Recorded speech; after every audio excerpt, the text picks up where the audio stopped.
ఎందుకంటే కాంగ్రెస్ పార్టీ రాష్ట్ర నాయకత్వం ఆ తీరులో ఉంది. నేనే పర్సనల్గా తీసుకుని నేను పట్టించుకుని నేను లాయర్ని పెట్టాను. ఆ లాయర్ కూడా సలీం అని చెప్పి కోడికత్తి కేసులో వాదించిన అతన్ని పెట్టాను. అతను బెయిల్ని, యాంటిసిపేటరీ బెయిల్ని అడ్డుకున్నాడు.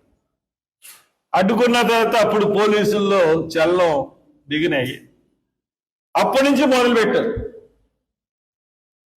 ఇంకా అప్పుడు వరకు కూడా పోలీసులు, ఇదే ఎస్పీ, డిఎస్పీ వీళ్ళందరూ కూడా కొత్త వాళ్ళు వచ్చారు.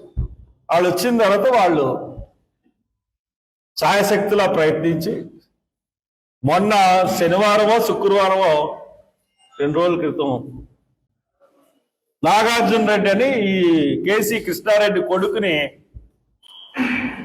బెల్గాంలో బెంగనహళ్లిలో